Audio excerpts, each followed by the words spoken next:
Saviez-vous que la composition du microbiote fécal des chevaux et des poneys peut avoir une influence sur leur facilité à perdre du poids, notamment lors d'obésité ? Aujourd'hui, nous allons parler d'un article publié en 2020, rédigé par l'équipe de Philippa Morrison, et qui s'intéresse justement à l'impact du microbiote fécal sur l'obésité et la possibilité de prédire, en fonction de sa composition, la propension des chevaux à perdre du poids lors d'un régime. Bonjour à tous, bienvenue dans ce nouveau quart d'heure veto du podcast Vet Masterclass.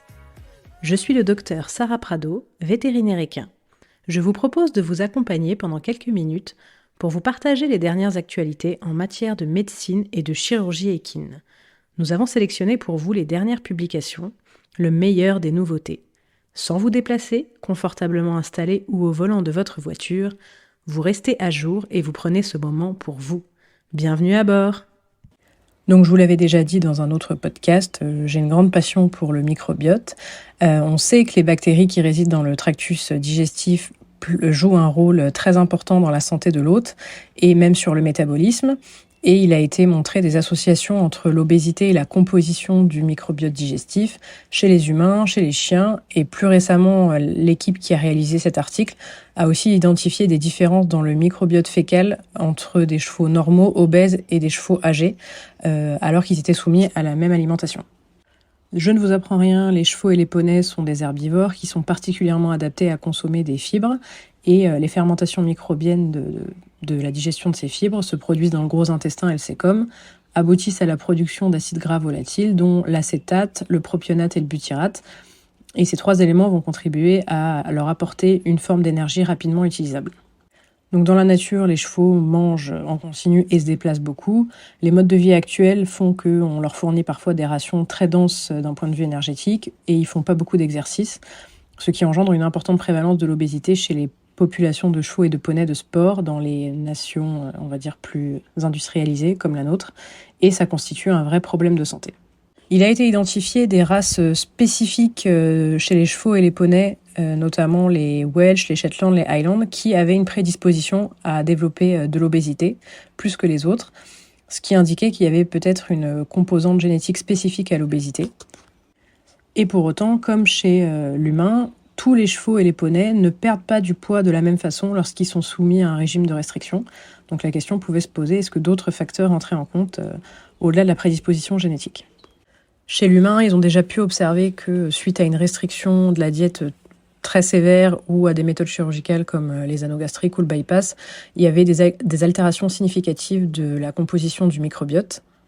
Et chez l'homme obèse, ils ont déjà observé qu'il y avait une diminution de la proportion des bactéroïdètes et qui correspondait en parallèle à une augmentation des firmicutes. Et ce phénomène était réversible après une période de diète qui aboutissait à une perte de poids. Et les auteurs de cette étude nous disent qu'il y a des résultats contradictoires. Dans les dernières méta-analyses qui ont été effectuées, le ratio bactéroïdète-firmicute ne serait pas un marqueur utile d'obésité.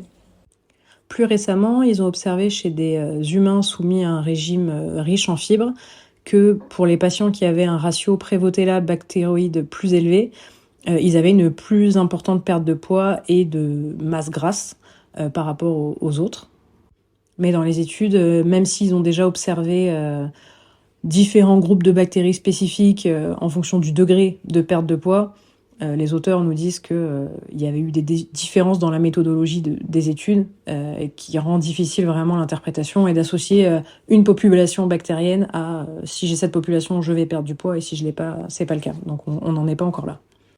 L'obésité, on le sait, est souvent associée à des désordres métaboliques comme des insulinorésistances et en elles-mêmes, les troubles liés à l'insuline ont été associés déjà à une altération du microbiome chez des recherches menées sur des humains.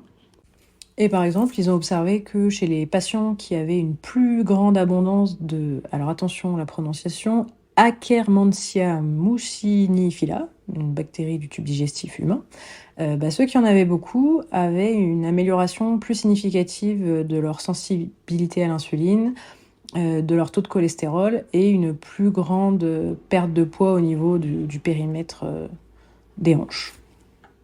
Et en étude marrante, ils ont essayé de transférer le microbiote de souris de l'une à l'autre et ils se sont rendus compte que, en fonction de la composition de leur microbiote, ça modifiait leur capacité à digérer les sucres et ça les rendait plus ou moins susceptibles d'avoir des maladies métaboliques.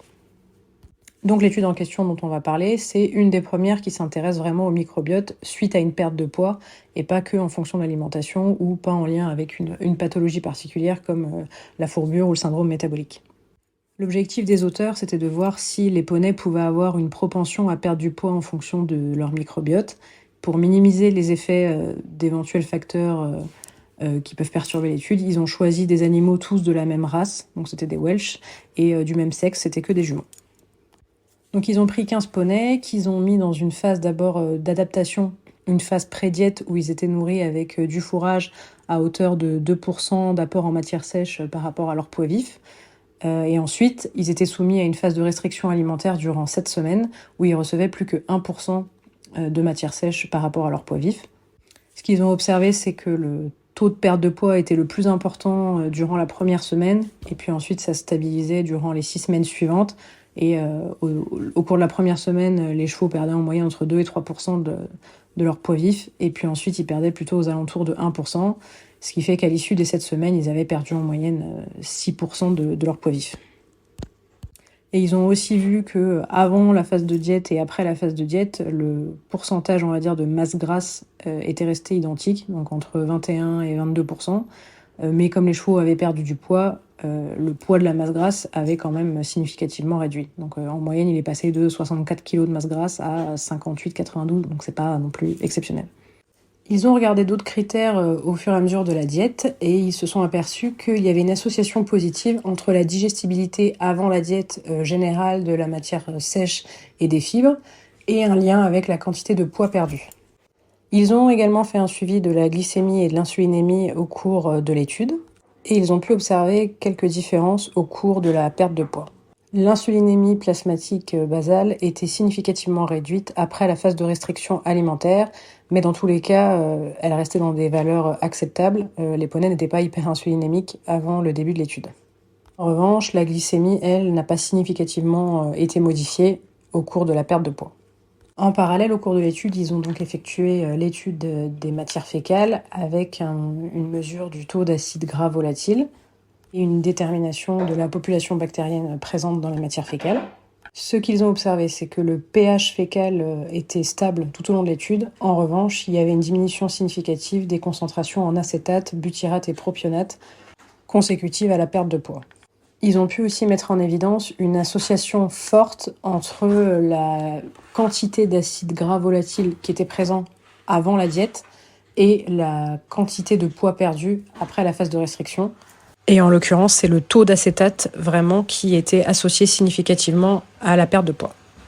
Une fois qu'ils savaient ça, ils ont regardé s'il était possible, justement avec la concentration d'acétate dans les matières fécales pré-diète, de prédire le succès de la perte de poids après la restriction. Et ils ont obtenu une sensibilité de 89% et une spécificité de 88%. Qui permettrait de dire que la quantité d'acétate justement avant la diète est un bon indicateur prédictif d'une perte de poids qui serait supérieure à 8% après la phase de restriction. En regardant ensuite l'abondance de différentes populations bactériennes en fonction du taux d'acétate présent avant la diète, ils ont observé des différences significatives et ils ont vu que les animaux qui avaient une concentration en acétate les plus basses avant la diète étaient ceux qui avaient une plus grande abondance de spirochets, tréponèmes, anaérovax et des firmicutes. Ensuite, ils se sont intéressés aux changements dans l'abondance des bactéries après la perte de poids et une éventuelle association avec cette perte de poids. Donc dans tous les échantillons qu'ils avaient, quel que soit le temps de l'étude considéré, les bactéroïdètes étaient le phylum le plus abondant, suivi des firmicutes et des fibrobactères. En revanche, l'abondance relative en firmicutes, ténéricutes et Eleusis-microbia était significativement réduite après la perte de poids. L'abondance relative des bactéroïdètes n'a pas changé de manière significative après la perte de poids, mais le rapport bactéroïdète-firmicute a augmenté après la perte de poids. De la même façon, ils ont observé que le rapport entre les bactéries digérant les fibres, donc le ratio fibrobactère sur firmicute, a augmenté après la perte de poids. Et ils ont vu que l'abondance en actinobactéries et en spirochètes avant régime était significativement plus importante dans le groupe de chevaux qui a perdu très peu de poids. Au total, c'est l'abondance de 19 genres de population bactérienne qui a été modifiée à la suite de la perte de poids. 12 ont été réduits et les 7 autres ont vu leur abondance augmenter après la perte de poids. Ensuite, l'abondance du genre Mobilitalea, qui appartient à l'embranchement des firmicutes, était aussi significativement plus importante dans les groupes à faible perte de poids comparé aux groupes à forte perte de poids.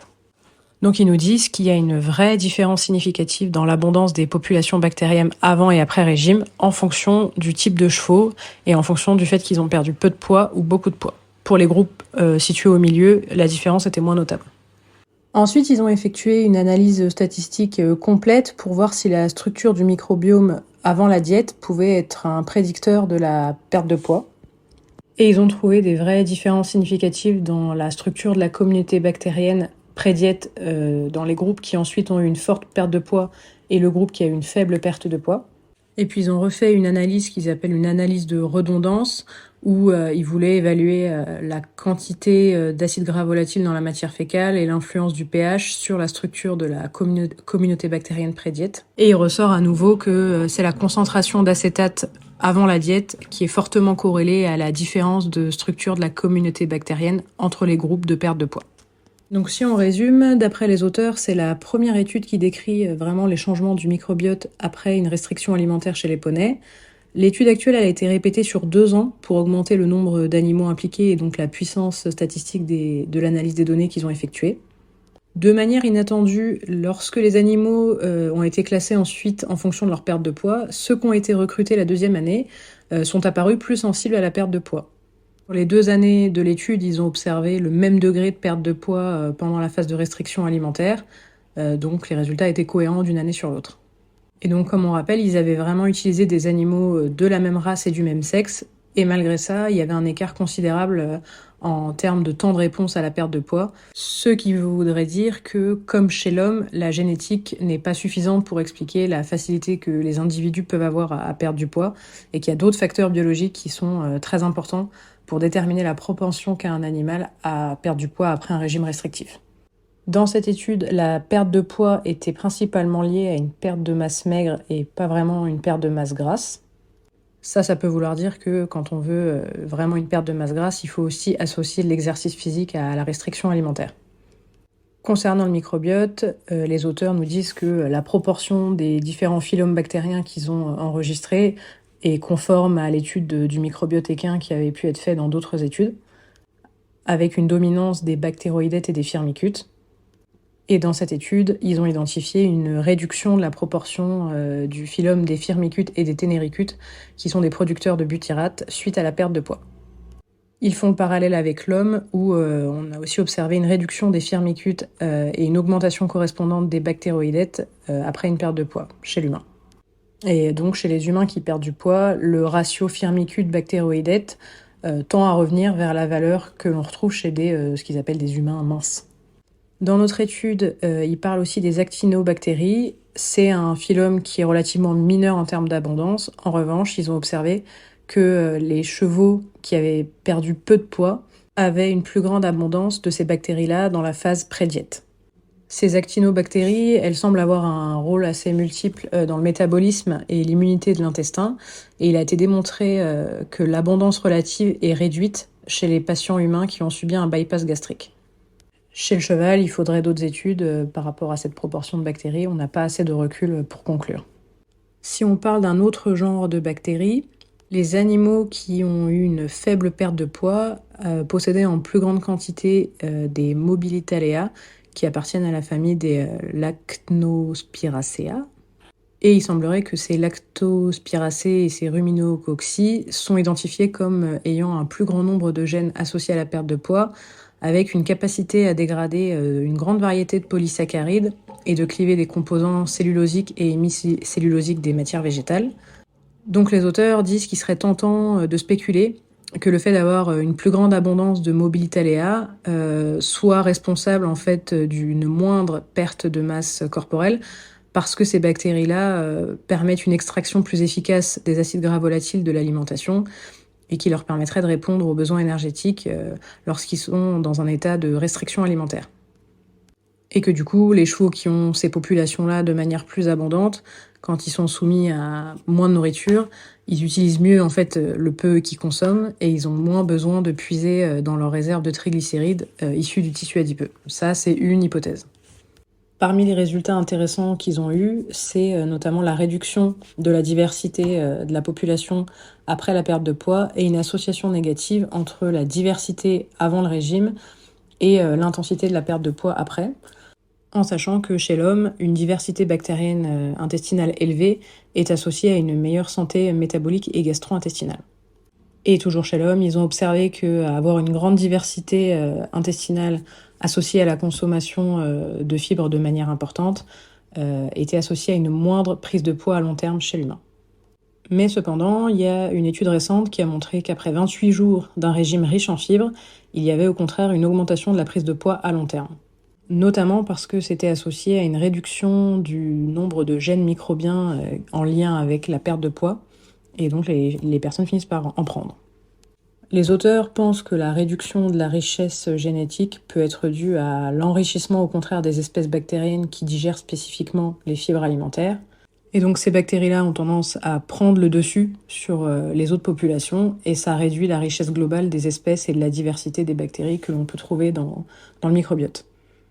Pour eux, la plus faible perte de poids ou la moindre réponse au régime des poneys qui avaient une plus grande diversité du microbiote avant la diète peut suggérer que plus on a une grande diversité bactérienne, plus on est résilient face aux changements de disponibilité de sources énergétiques. Ça a été démontré dans des écosystèmes où plus il y avait d'espèces dans le sol, plus la survie était assurée et l'invasion d'espèces parasites était diminuée. En parallèle, chez les humains, ils ont montré aussi que les individus qui avaient une moindre diversité en termes de gènes microbiens étaient plus sujets à avoir des gros taux d'adiposité, plus d'insulinorésistance et de dyslipidémie, comparé à des individus qui avaient une grande richesse et une grande diversité microbienne. Donc, ce que moi je comprends, c'est que les poneys qui ont une très grande diversité bactérienne, certes, perdent moins de poids, mais parce qu'ils sont plus adaptés à survivre à des restrictions. C'est comme ça que j'interprète. Et aussi parce que les bactéries, par leur fermentation, produisent les fameux acides gras volatiles qui sont des clés pour l'apport énergétique de l'hôte. Et ces acides gras volatiles seraient un peu une voie de communication transversale entre le microbiote intestinal, l'équilibre énergétique et son hôte. On pense que chez les humains, ils obtiennent environ 10% de leurs besoins énergétiques quotidiens grâce à la production d'acides gras volatiles par ces bactéries. Et on pense aussi que chez les mammifères comme les chevaux et les ruminants, eux sont susceptibles d'utiliser une beaucoup plus grande proportion d'acides gras volatiles et donc leur écosystème digestif a d'autant plus d'importance. Chez l'homme et les mammifères, une grande partie du butyrate qui est produit est utilisé comme principal substrat énergétique pour les cellules du côlon et il est donc vital pour le maintien de la santé intestinale. Le reste est transporté vers le foie pour y être métabolisé et le propionate est également transporté vers le foie où il sera utilisé comme substrat pour la néoglucogénèse. Il a en effet été constaté que jusqu'à 60% du glucose sanguin provient de la néoglucogénèse issue du propionate chez les poneys. L'acide gras volatile le plus abondant, qui est l'acétate, est considéré comme un carburant majeur dans les systèmes périphériques. Et justement, les niveaux d'acétate plasmatique sont plus élevés chez les animaux nourris au foin que ceux nourris aux céréales plus foin. Il a aussi été montré que l'acétate était utilisé préférentiellement au glucose pour la lipogénèse in vitro, dans des tissus adipeux de cheval. Chez des patients humains obèses et en surpoids, ils ont observé des concentrations accrues en acides gras volatiles fécaux par rapport aux sujets maigres. Et dans une autre étude, ils ont montré aussi que la concentration en acétate plasmatique, donc pas fécale, était plus élevée chez des juments en surpoids que chez des juments avec un état optimal. Donc dans cette étude, la réduction des concentrations fécales en acides gras volatiles suite à la perte de poids n'était pas surprenante en raison de l'apport en fibres alimentaires qui a diminué, qui est passé de 2% de matière sèche du poids vif à 1%. Par contre, ils ne s'attendaient pas à avoir une aussi forte association entre les concentrations individuelles en acides gras volatiles dans les matières fécales avant la diète et la perte de poids ensuite qu'ils ont obtenus. Alors il souligne qu'il n'est pas possible de spéculer sur le fait de savoir si la diminution d'excrétion d'acides gras volatiles chez les animaux qui perdent moins de poids est due à une production réduite ou une absorption accrue. Par contre, chez l'homme, ils ont déjà identifié que les concentrations fécales en acétate étaient inversement proportionnelles à l'absorption par le rectum. Une étude récente aussi en humaine a confirmé que l'acétate est principalement responsable de l'inhibition de la lipolyse intracellulaire dans des cellules souches multipotentes humaines, dérivées du tissu adipeux, et par conséquent, une explication possible de la perte de poids plus faible observée chez les animaux dont les concentrations fécales en acétate avant régime étaient plus faibles, pourrait s'expliquer par le fait que ces animaux sont plus efficaces sur le plan métabolique et ont une plus grande production ou absorption d'acides gras volatiles dans la circulation, ce qui inhibe la lipolyse. Donc on en revient au fait que certains animaux, de par leur composition microbiotique, sont plus adaptés à survivre à des conditions difficiles. Du coup, ces chevaux-là, comme ils utilisent mieux les acides gras volatiles, ils ont moins de lipolyse et ils ont une source d'énergie et ça limite les effets de la balance énergétique négative, mais ça limite aussi leur perte de poids. Donc si on veut résumer tout ça, les animaux qui ont une plus grande diversité dans la composition génétique de leur microbiote sont les animaux qui vont perdre moins de poids et qui vont mieux survivre à des restrictions alimentaires, avec une plus grande capacité fermentative et une plus grande production-absorption d'acides gras volatiles, qui leur fournit une source d'énergie. Ça limite la dégradation des réserves de triglycérides pendant les périodes de disette, et donc ces chevaux-là, c'est pas des bons candidats au régime. Ça suggère aussi que les animaux qui perdent moins de poids arrivent à augmenter la digestibilité des fibres et à en tirer le maximum par rapport aux autres. Cette étude pourra permettre par la suite d'étudier vraiment plus précisément l'acétate pré-diète dans la prédiction d'une perte de poids future, en utilisant cette fois des animaux de race et de sexe différents, pour voir si vraiment l'acétate pourrait être un marqueur potentiel de la sensibilité à la perte de poids. Et voilà, c'est fini pour aujourd'hui. J'espère de tout cœur que ce quart d'heure veto vous a plu. N'hésitez pas à partager ce podcast autour de vous pour en faire profiter vos confrères. Avant de vous quitter, je vous invite à retrouver dans la description de cet épisode les références de l'article, mais surtout la fiche podcast pour avoir les clés du sujet sous la main.